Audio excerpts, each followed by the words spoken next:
Hola clase, this is grammar lesson number 1 for chapter 1. It corresponds with page 3 in your notes packet, so please have that one ready.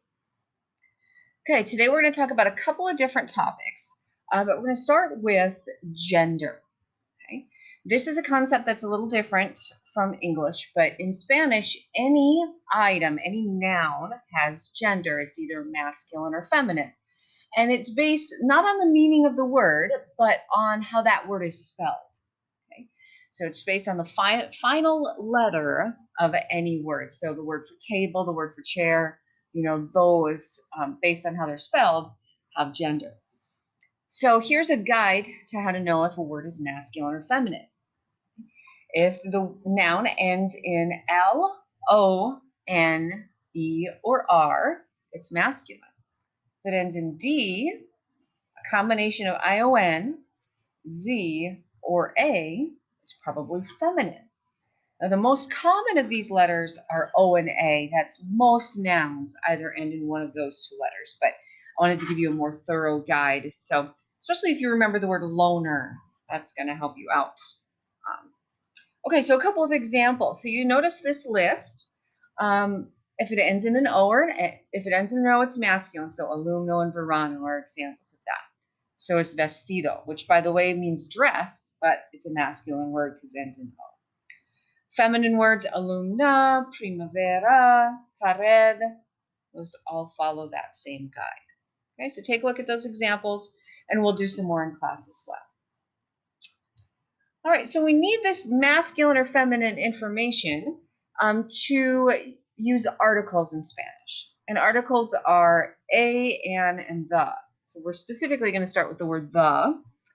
And there are 4 versions of the word the in Spanish. And you decide which one to use based on whether the word is masculine or feminine and whether it's singular or plural. So if I want to say the book versus the books, 2 different forms of the. Okay, so the little chart tells you that we're going to be using el, la, los, and las. You've seen all of these already, but we're going to talk about exactly how they're assigned.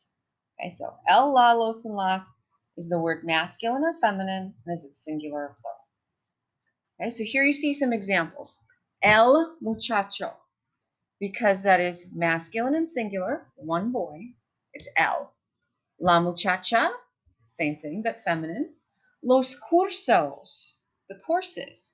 That word is masculine and plural, so we use los for the. And then las profesoras, same thing, feminine and plural.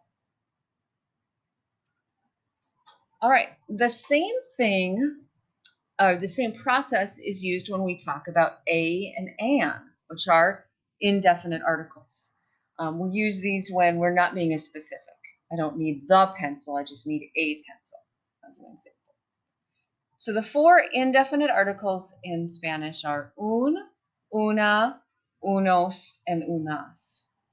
Now I'll tell you that the plural ones, unos and unas, they're best translated as meaning some. So like some classes, some students. Okay, that's the best translation. Okay, so these words are not as specific, but still work the same way. Okay, so let's look at a couple of examples. Un alumno, a student, like any student. Una escuela, a school.